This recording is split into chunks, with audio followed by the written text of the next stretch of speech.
ایک عام سی ایک کار جسے کہہ لیجیے جس کی مالیت کو 15-20 لاکھ روپے. اچھا میں اپنی گاڑی کی قیمت تو نہیں بتانا چاہوں گا, لیکن وہ قسمت دیکھیے کہ میری جو گاڑی ہے وہ پورے پاکستان میں 7 گاڑی ہیں. اب جو وہ 7 گاڑی ہیں تو وہ ایکسپینسو تو چلیں چھوڑے نا اس ٹاپک کو, لیکن انٹیک ہے, یونیک ہے. اچھا اب جب وہ گاڑی ہٹ ہوئی تو obvious ہے, مجھے جو جانتے ہیں اسکرین پہ بھی سن رہے ہیں وہ میرے مزاج کو جانتے ہیں کہ آج تک میں نے زندگی میں جب بھی کبھی گاڑی ہٹ ہوئی ہے میں نے کچھ نہیں کیا. الٹا باہر نکل کے میں نے معذرت کی ہے کہ یار ممکن ہے آپ کی میری غلطی ہو, میں معذرت کر لیتا ہوں, اور اگر میرے سے نقصان ہو گیا تو میں نے فوراً کہا جی میں بھرنے کو تیار ہوں, آپ کوئی پلنٹی چاہیں. اب میرا نقصان ہو گیا تو میں بعض اوقات میں اترا بھی نہیں, میں نے اشارہ کیا, اس نے معافی مانگی, میں نے ادھر ہی کہا, اور میرے ساتھ بیٹھے نے کہا سر نقصان, میں نے کہا بھائی 15-20 ہزار روپیہ میں بھر دوں گا, بات 15-20 ہزار کی نہیں, بات وقت کی اور پریورٹیز کی ہے. بالکل. لیکن اس دن ایسا ہوا کہ جیسی وہ ہٹ ہوئی, اور کیونکہ بڑے برے طریقے سے ہٹ ہوئی تھی, اشارہ بھی بند تھا, تو میں صرف گاڑی سے اترا اور میں نے دیکھا تو گاڑی میں ایک 16 سال کا بچہ, 16-17 سال سے تقریباً اس کی عمر ہوگی, بلکہ سا موٹا سا بچہ تھا, وہ بیٹھا ہوا تھا اور وہ گاڑی سے اترا ہے, اور وہ الٹا, کیونکہ بچے ہوتے ہیں ان کو کرائسس مینجمنٹ نہیں آتی, تو ہم کہیں نہ کہیں ورڈ تو نہیں مناسب, تھوڑے سے کھوچل ہو چکے ہیں. ٹھیک ہے, یہ میں معافی دیجیے گا, اصل میں میچور ہو چکے ہیں. اس کا انگلش میں اور اردو میں جو ورڈ ہے وہ مزیدار نہیں ہے, میچور سے مزہ نہیں آتا, پنجابی لینگویج بڑی طاقتور ہے. تو ہمارا ایکسپیرینس ہو چکا ہے, مثلا میں گاڑی کہوں تو آج تک 50 دفعہ لگ چکی ہے, لیکن جس کا پہلا ایکسپیرینس اس کو ہینڈل کرنا نہیں آ رہا ہوتا, تو وہ الٹا مجھے کہنے لگا کہ انکل آپ نے بریک لگائی. میں نے کہا چپ کر جاؤ پلیز. اسی وقت میں نے دیکھا کہ پیچھے سے اسی کی گاڑی میں سے ایک 5 فٹ 9 انچ کا ایک اچھے جسے والا ایک بندہ اترا ہے, اور وہ حلیاتن ڈرائیور لگ رہا تھا, حلیاتن, ٹھیک ہے, یعنی ڈرائیور پیچھے تھا اور وہ 16 سال کا بچہ گاڑی چلا رہا تھا. اب وہ گاڑی سے اتر کے تو وہ بھی میرے ساتھ بحث کرنے لگا, وہ مجھے پہچان گیا, وہ پہچان گیا. وہ جیسے ہی پہچانا تو میں نے سمپل کام کیا کہ میں نے 15 پہ کال کی. اب میں نے 15 پہ کال کیوں کی یہ بتانا بڑا ضروری ہے. میں نے 15 پہ کال کی, گاڑی سائڈ پہ لگائی, پولیس آئی, میں نے ہینڈ اوور کی چابی, وہ بچہ, ڈرائیور, اور اس کے بعد میں اپنے آفس چلا گیا, کیونکہ ایز پر لا میں نے اپلیکیشن جو دینی تھی وہ میں نے دے دی ہوئی تھی اور ایک پروسیجر ہونا تھا. میرا اعتراض اور اختلاف اس دن یہ تھا کہ سب سے بڑا ظلم والدین نے کیا. بالکل غیر ذمہ داری کی انتہا. بالکل. اچھا بھائی میں بتاتا چلوں, یہ بالکل ایگزیکٹ اس دن کا واقعہ ہے جس سے ایک دن پہلے کوٹ لکھپت کا غالباً SHO کا بچہ اشارے پہ موجود تھا, غالباً موٹر سائیکل پہ تھا, اور پچھلی گاڑی نے اس کو ہٹ کیا ہے اور وہ اللہ کے پاس چلا گیا, جوان بچہ. اور وہاں پر بھی گاڑی چلانے والا کون تھا؟ ایک انڈر 18 بچہ تھا, یعنی جس کے پاس لائسنس نہیں ہے. اب بائی لا یہ ہے جس طرح سے یہ فگرز بھی دیکھ رہے ہیں, 1 لاکھ کا فگر ہے یہ, جو کہ کم عمر بچے ہیں ان کی ڈرائیونگ کی وجہ سے جو ایکسیڈنٹ ہو رہے ہیں ہر سال. اچھا اب اس میں 2 ہیں چیزیں سمجھنے کی, اس واقعے کو میں کلوز بعد میں کرتا ہوں, پہلے 2 باتیں سمجھ لیں. ایک غلطی تو یہ ہوتی ہے, یہ بچہ جو گاڑی چلا رہا ہوتا ہے وہ پہلی بار نہیں چلا رہا ہوتا, وہ کہیں نہ کہیں چھپ کے پریکٹس کر رہا ہوتا ہے, اور کہیں نہ کہیں والدین کی آدھی ہاں اور آدھی نہ شامل ہوتی ہے. بالکل. ایسا بڑا ریئر ہے, یعنی ذمہ دار والدین اگر ہیں, ایسا بڑا ریئر ہے کہ بچہ گاڑی چلا رہا ہے اور والدین کو پتا نہ ہو. میں نے جب انوار پہلی بار موٹر سائیکل 13 سال کی عمر میں چھپ کے چلائی تھی نا, اور لا کے میں نے اپنے گیرج میں کھڑی کی تھی, تو اس دن ابا جی نے کک مار کے موٹر سائیکل چلا کے واپڈا ہاؤس جانے کے شام کو واپس آنے کے بعد میرا کان پکڑا تھا. دن میں ریس پکڑی تھی, شام کو میرے کان سے ریس پکڑی تھی کہ آج تم نے چلائی ہے. یہ تھے والدین, پتہ چل جاتا ہے. یعنی آپ کو اپنے بچوں کا نہیں پتا یار, آپ دنیا کی ہر چیز کے بارے میں ججمنٹل ہیں. اے بخشا جائے گا, اے نہیں, اے نیک ہے, اے غلط ہے, اے صحیح ہے, اے صحیح نہیں ہے, اے کرپٹ ہے, اے ٹھیک ہے. یار ہر وقت ججمنٹ کر رہے ہو یار. اپنے بچے کی ذرا عادتوں کو, فطرت کو, طبیعت کو دیکھو. شاہ صاحب کیا سمجھتے ہیں آپ, یہ اس غیر ذمہ داری کا اتنا مظاہرہ کیوں کیا جاتا ہے؟ دوسروں کو بھی مصیبت میں ڈالتے ہیں, جس طرح سے کل بھی ایک بڑا ہی افسوسناک واقعہ پیش آیا, ایک انسان اپنی جان سے چلا گیا. والدین یہ نہیں سوچتے کہ یہ کتنا بڑا سانحہ ہے کسی دوسرے خاندان کے لیے, ان کے اپنے بچے بھی اس ایکسیڈنٹ میں نشانہ بن سکتے ہیں. بالکل ایسی. اب میری سٹوری میں کنکلوژن یہ ہوا کہ شام کو معافی نامہ ہو گیا, لیکن اس پوری سٹوری میں پھر کہوں گا والدین کا قصور شاید تھوڑا تھا. میں زیرو نہیں کر رہا, کہیں نہ کہیں کچھ ہو رہا تھا جس کو وہ اگنور کر رہے تھے.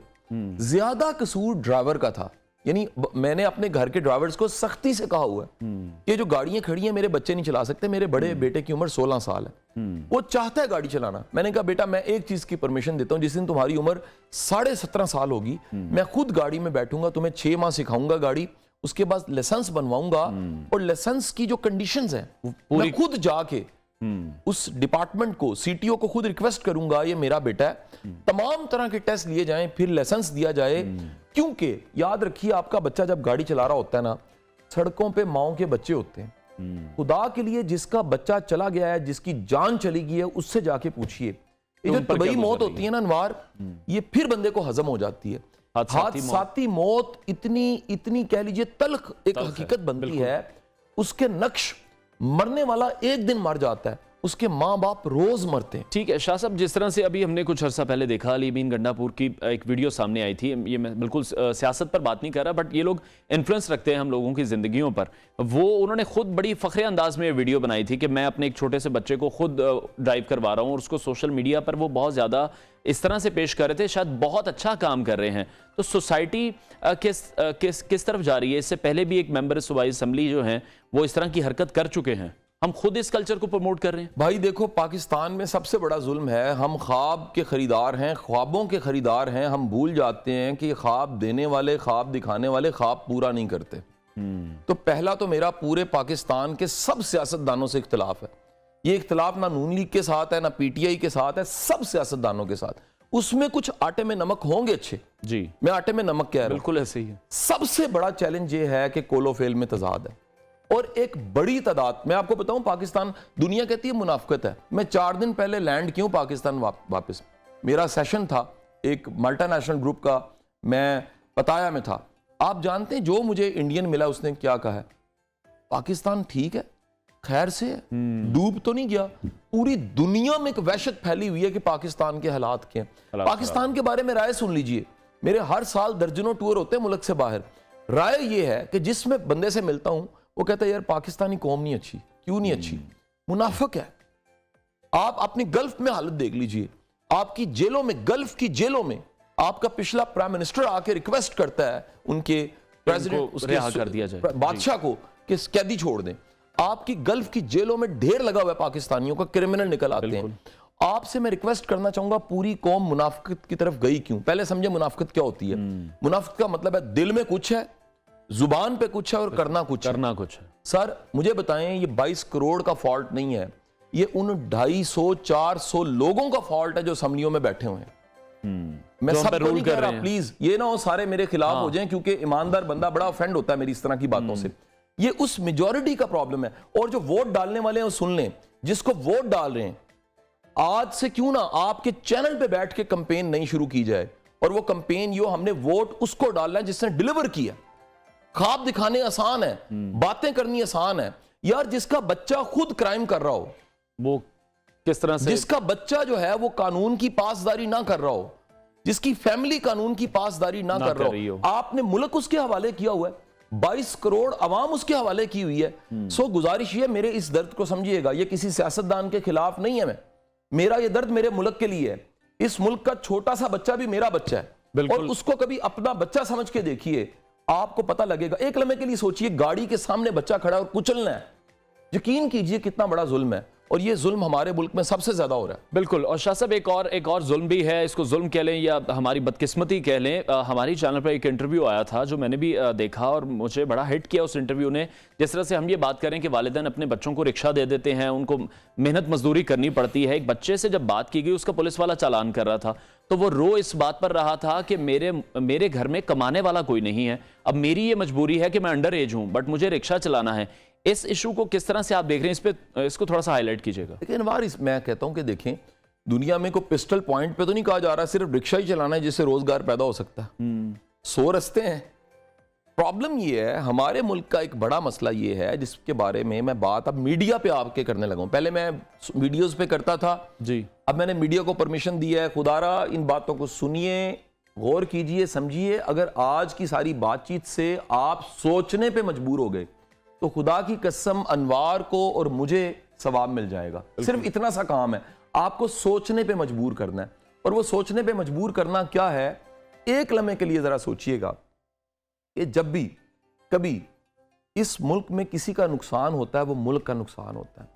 جب بھی کسی ملک میں کوئی ایسا واقعہ ہوتا ہے جو پوری دنیا میں ہائی لائٹ ہوتا ہے اس ملک کی بدنامی ہوتی ہے. آپ کے اس وقت روڈ پہ ایکسیڈنٹس کی ریشو کیا ہے, ڈیٹا نکال کے دیکھیں. آپ کی ہیڈ انجریز کتنی ہیں. موٹر بائک والے ابھی بھی ہیلمٹ کے بغیر نہیں, اور ڈرامے بازی کے لیے ہیلمٹ آگے رکھا ہوتا ہے سجا کے, اسے بھگوان بنا کے آگے رکھا ہوتا ہے. یقین کریں اسے پہنتے نہیں ہیں. میرا ایک بڑا بڑی تھا, اللہ تعالیٰ جنت میں جگہ دے, غریق رحمت کرے. میں دل سے دعا گو, مجھے واقعہ یاد ہے, اگر آپ کی اجازت تو سناتا ہوں. لیکن آپ کو لگتا ہے جو ہیلمٹ ہے یہ صرف چلان سے بچنے کے لیے شو پیس ہے, اس میں بھی اس طرح سے سیفٹی. میرا لاڈلا پیارا دوست حماد, یار ہم بچپن سے اکٹھے پڑھاتے رہے, ٹیوشنیں پڑھاتے رہے. 6 فٹ کا قد, یار جسا, پرسنالٹی, بال بڑے پیارے تھے. بھائی ہمیں پیار سے کہتا تھا یار میں ہیلمٹ نہیں پانا. کیوں؟ کہتا بال خراب ہو جاتے. ایکسیڈنٹ ہوتا ہے, ہیڈ انجری ہوتی ہے, 1 دن کے بعد ڈیتھ ہو جاتی ہے. آپ جانتے ہیں جنازے میں کیا ہوتا ہے, دھاڑے مار کے شاگرد رو رہے ہوتے ہیں. کیوں؟ ایسا استاد نہیں ملنا. وہ ہر بندہ قیمتی ہے, بالکل ہر بندہ قیمتی ہے. آپ کی جان جو مجھے سن رہے ہیں, مہربانی فرما کے اگر آپ باپ ہیں تو آپ کے بچوں کو باپ چاہیے. آپ بچہ ہیں میرے بیٹو, میری بیٹیوں, جو 12 کروڑ ہو, ذہن میں رکھو آپ کی ضرورت ہے آپ کی فیملی کو. جب آپ پیدا ہوئے تھے نا, منو مٹھائی بانٹی گئی تھی. بیٹی تھی تو باپ نے کہا تھا رحمت آ گئی ہے. آپ قیمتی ہیں خدا کے لیے. آپ مہربانی کر کے اگر انڈر 18 ہے, آپ خود ہی مہربانی کر کے گاڑی نہ چلائیں. آخری بات ایک رہتی ہے. اور دوسری بات یہ, والدین سے میری ایسے کر کے گزارش ہے, والدین سے گزارش یہ ہے, مہربانی کریں یہ ظلم نہ کریں. اب میں سمجھتا ہوں ایٹم بم دینا نا, اس سے زیادہ خطرناک ایک بچے کو گاڑی دینا, کیونکہ وہ ایٹم, اس کی حیثیت میں وہ ایٹم بم نہیں ہے. اور آخری بات سن لیجئے گا, 1 منٹ 2 منٹ. آخری بات یہ ہے, یہ جو زی جنریشن آئی ہے نا, ہم تو تھے ذرا, وہ 79 کی میری برتھ ہے, اور اس کے بعد زندگی چلتے چلتے 43 کی میری ایج ہو گئی ہے, اور اس مہینے کی 25 کو میں 43 سال کا ہو جاؤں گا. لیکن یہ جو زی جنریشن ہے سر, ان میں ویسے ہی جلدی بڑی زیادہ ہے کافی. میں اس کا ثبوت دے دوں. جی بالکل. چند دن پہلے جب میں ملک سے باہر تھا تو میرے بچوں نے فرمائش کی چڑیا گھر جانا ہے. اچھا, وہ چڑیا گھر کبھی گئے ہی نہیں, تو مجھے انوار یاد آیا جب 84 میں پہلی بار چڑیا گھر گیا تھا. آپ جانتے ہیں کیا تھا, میں اپنے بہن بھائیوں کے ساتھ چڑیا گھر گیا, جو چھوٹے تھے میرے سے 2, اور چڑیا گھر جا کے ہم نے باندر دیکھنا شروع کیا. میں نے بندر نہیں کہا, باندر پنجابی, ایسے کر کے جنگلے میں نے باندر نے مجھے دیکھا, میں نے باندر کو دیکھا, میرا دل نہیں بھر رہا تھا, کیونکہ میں نے پہلی بار نہ نیشنل جیوگرافک تھا, نہ یوٹیوب تھا, نہ گوگل تھا, نہ ٹوائے میں باندر تھا, اصل باندر دیکھا. تو ابو کہیں اگے زیبرا بھی ہے. میں کہا نہیں, میں بور نہیں ہو رہا, میں نے دیکھنا ہے. آپ جانتے ہیں آدھے گھنٹے کے بعد مجھے ملک سے باہر کال کیا آئی میرے بیٹے کی, پاپا ہم بور ہو گئے. سر, اس زی جنریشن کے پاس جلد بازی ہے, اور اس جلد بازی کو جب کار ملتی ہے اور موٹر سائیکل ملتی ہے اور انڈر 18 ہوتی, سر سامنے آنے والے کی کوئی حیثیت نہیں ہوتی, کک کی حیثیت نہیں ہوتی. وہ اس کو اسی طرح کچل کے چلا جاتا ہے, اسی طرح مسل کے چلا جاتا ہے, جس طرح ٹیشو کے ڈبے میں سے ہم ایک ٹیشو کا پیپر نکالتے ہیں, ناک پونچھتے ہیں اور پھینک دیتے ہیں. بالکل, جس طرح سے آپ نے ابھی زی جنریشن کی بات کی ہے, اور یہی ہم نے دیکھا جس طرح سے موبائل فونز اب ہر بچے کے ہاتھ میں ہیں, اور اس موبائل فون میں بھی جو اب اپلیکیشنز ہیں, جو گیمز ہیں, وہ بھی کس حد تک خطرناک ہو چکی ہیں, کتنے واقعات رپورٹ ہو چکے ہیں, کس طرح کی وہاں پر گیمز ہیں, کس طرح کے ٹاسک دیے جاتے ہیں وہاں پر. اچھا دیکھیں, یہ میں کہتا ہوں کہ دنیا میں ہر وقت اچھائی اور برائی اویلیبل ہوتی ہے. میں اس تھیسس کے خلاف ہوں جس کا پروپیگنڈا بہت کیا گیا کہ جی کوئی اور باہر دشمن ہے. آپ کبھی غور کیجئے گا, پاکستان کو کسی دشمن کی ضرورت ہے؟ پاکستان تو پاکستانی اپنے خود دشمن ہے. یار خوراکیں دیکھیں, ان کی دشمنوں والی نہیں ہے, اپنی صحت کو تباہ کر کے رکھ دیتے ہیں. آپ ان کی حرکتیں دیکھیں, ان کے سونے جاگنے کے ٹائم دیکھیں. کراچی میں اگر مجھے کوئی سن رہا ہے 2 بجے سے پہلے تو مارکیٹ نہیں آپ کھولتے, رات کو سوتے آپ 2-3 بجے ہیں. بالکل یار, دین اللہ کا رسول, کائنات کا سب سے بہترین انسان, جس کے قدموں کی خاک پہ بھی ہم نثار. آپ نے فرمایا جلدی صبح اٹھو. جی بالکل, جس طرح سے آپ ابھی پوائنٹ آؤٹ کر رہے ہیں, اور یہی باہر کے ملکوں میں بھی ہم پریکٹس دیکھتے ہیں کہ وہ صبح جلدی اٹھتے ہیں.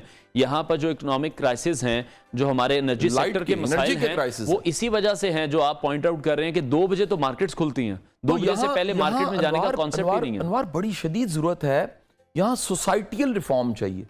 پاکستان کے معاشی مسئلے در اصل معاشرتی مسئلے ہیں. شاہ صاحب میں اسی پوائنٹ پہ آنے لگا تھا. جس طرح سے آپ ہیں موٹیویشنل اسپیکر ہیں اور بھی بہت سے ایسے لوگ ہیں آپ کی طرف سے جس طرح سے باتیں کی جاتی ہیں اور کچھ لوگوں پہ امپیکٹ بھی ہوتا ہے, بٹ سٹل ہم دیکھ رہے ہیں کہ ہم لیک کر رہے ہیں ان چیزوں میں, ہم عمل نہیں کر رہے. ہم لوگوں کو گائیڈ کرنے کے لیے آج بہت سے لوگ موجود ہیں, آپ شامل ہیں ان میں, اور ہمارے جو سکولز ہیں, ہمارے جو گھر ہیں, بچوں کی تربیت نہیں کر پا رہے. اگر ہم بات کریں ہم والدین کی غیر ذمہ داری کی تو بات کر رہے ہیں, لیکن جو بچہ روڈ پر آیا ہے, جو انتظامیہ ذمہ دار ہے, ٹریفک پولیس ذمہ دار ہے, شاید وہ بھی اپنا کام ٹھیک سے نہیں کر رہے. تو کلیکٹیولی کام نہیں ہو رہا. 2 حصوں میں میں کنکلوڈ کروں گا. مجھے نہیں پتا آپ کے پاس کتنا ٹائم ہے, لیکن میری سر آپ کے لیے ٹائم ہی ٹائم ہے. نہیں, میں بھی اس کے بعد جانا چاہوں گا. آپ مجھے اجازت دیجیے گا, آپ پیچھے پروڈکشن کو کہہ دیجیے گا ٹائم میرا اس کے بعد میری ملاقات ہے کہیں. جی سر 2 باتیں بڑی امپورٹنٹ ہیں. ایک تو اس قوم کی تربیت کوئی نہیں ہوئی. اس قوم کو فٹ پاتھ پہ چلنا نہیں آتا. اس قوم کو واش روم استعمال کرنے نہیں آتے. اس قوم کو پنجابی میں کہتے ہیں نک پونجنا نہیں آتا. میں نے ناک نہیں کہا. بالکل. یعنی آپ کبھی لوگوں کو دیکھیے گا, یقین کرے سرے عام ناک کے انگلی گھسا کے اور جیسے کوئی سونا اور ہیرا تلاش کرنا اس کی کوشش کر رہے ہوتے ہیں. سرے عام ایک وہ چیز پکڑیں گے اور دانت میں پھنسی بوٹی نکالنی شروع کر دیں گے. ٹوتھ پک استعمال کرنے نہیں ان کو آتے. سڑکوں پہ یورینیٹ کرتے شرم نہیں آئے گی. وہ کوریاں ڈال رہے ہوں گے, جب فیمیل دیکھیں گے تو اس کو ایسے دیکھیں گے جیسے وہ ایکس رے مشین ہے اور سامنے مریض ہے. سر اس قوم کی تربیت ہونے والی ہے. 74 سالوں سے سیاست کی ڈرامے بازی, اقتدار کی ہوس, پاور ہنگر, میرا تیرا, اور سب سے بڑی الزام کی سیاست نے ستیہ ناش کیا. اصل ایجنڈا تربیت, اس کو ہم نے پیچھے چھوڑ دیا. اور معافی کے ساتھ کہوں, تربیت صرف موٹیویشن سپیکر نہیں کرتی. تربیت شروع ہوتی گھر سے. تربیت شروع ہوتی ماں سے, تربیت شروع ہوتی نانی سے, تربیت شروع ہوتی اسکول سے, تربیت شروع ہوتی یونیورسٹی سے, تربیت شروع ہوتی ہے مرشد سے, استاد سے. اور دوسرا حصہ اس ملک کا یہ ہے, یہاں قوانین سارے موجود ہیں, امپلیمنٹ نہیں ہوتے. یقین کیجئے جس دن اس ملک کے پاورفل شخص کو بھی پتا ہوگا کہ میں نے قانون کی چھوٹی سی بھی خلاف ورزی کی, مجھے پلنٹی ہوگی, یہ ملک ترقی کر جائے گا. ٹھیک ہے. تو شاہ صاحب بہت سے لوگ یقینی طور پر آپ کو سن رہے ہیں. صرف والدین کے لیے ایک لاسٹ پیغام جو آپ دینا چاہیں کہ وہ اب کس طرح سے اس میں اپنا رول ادا کر سکتے ہیں, وہ کس طرح سے بہتری لا سکتے ہیں. دیکھیں, والدین تو ذمہ داری قبول کریں. یہ جو بچے پیدا ہوئے ہیں نا, آپ کی تو شاید لو میرج تھی. اکثر میں کہتا ہوں یہ مرضی سے نہیں پیدا ہوئے, یہ ان کی مرضی نہیں تھی. جی, انہوں نے کوئی کال نہیں کی تھی کہ کس کے گھر پیدا ہونا ہے, یہ تو آپ کے گھر پیدا ہو گئے. سب سے پہلے اپنی ذمہ داری قبول کریں. اور اس ذمہ داری قبول کرنے کا مطلب صرف روٹی کھلانا, تنخواہ کمانا, گاڑی, وسائل, چیزیں دینا نہیں ہے, بلکہ ان کی تربیت کرنا ہے. آج کا آخری میسج والدین کے لیے. میرا صبح نا کوچ آتا ہے گھر پہ جو مجھے ایکسرسائز کراتا ہے. میں 3 دن واک کرتا ہوں, 3 دن ایکسرسائز کرتا ہوں, اور وہ موسٹ اسٹریچ کی ایکسرسائز ہوتی ہے. اس نے مجھے بات کہی اور میرا دل رویا. اس نے کہا, شاہ صاحب میں گھروں میں جاتا ہوں, پراڈوز اور لینڈ کروزر کھڑی ہوتی ہیں, اور جب وہ اپنا بچہ حوالے کرتے ہیں جس نے ایکسرسائز کرنی ہوتی ہے, جس کی وہ لاکھوں روپیہ فیس دینے کو تیار ہوتے ہیں, وہ بچہ 10 پش اپ نہیں لگا سکتا. وہ برگر بنا ہوتا ہے. کبھی آپ نے چیزی برگر دیکھا؟ جی جی بالکل. چیزی برگر ایسے کر کے نکلا ہوتا ہے, اور اس بچے کے یہاں سے وٹ نکلے ہوتے ہیں. بالکل ایسی. اب یہ وٹ نکلی نسل کو آپ دنیا سے لڑانا چاہتے ہیں اور دنیا میں پاکستان کو سپر پاور بنانا چاہتے ہیں. مہربانی فرما کے اپنے گھروں کے انداز ٹھیک کریں, پاکستان ٹھیک ہو جائے گا. بالکل, بہت شکریہ. موٹیویشنل اسپیکر قاسم علی شاہ ہمارے ساتھ ان کانورسیشن قطع کلامی کروں گا آپ. جی, میں استاد ہوں. یہ موٹیویشن اسپیکر دنیا کہتی ہے, جس لفظ کو میں بڑے محبت سے کہلوانا چاہتا ہوں وہ استاد ہے. اور یہ مجھے اتنا پیارا ہے کہ میں کہتا ہوں قبر پہ بھی لکھا ہونا چاہیے میں استاد تھا. ٹھیک ہو گیا جی, بہت زبردست میسج. تو جس طرح سے ہم قاسم صاحب یہ بات کر رہے ہیں کہ ہمیں جو تربیت کا سلسلہ ہے وہ گھر سے شروع کرنا چاہیے. والدین کو اس کی ذمہ داری لینی چاہیے. اسکولوں میں بھی اس طرح کا سسٹم ہونا چاہیے کہ بچوں کو ذمہ دار بنایا جائے, ان کو یہ تمام چیزیں سکھائی جائیں. بریک لیتے ہیں, بریک کے بعد آپ کو جوائن کریں گے. Stay with us.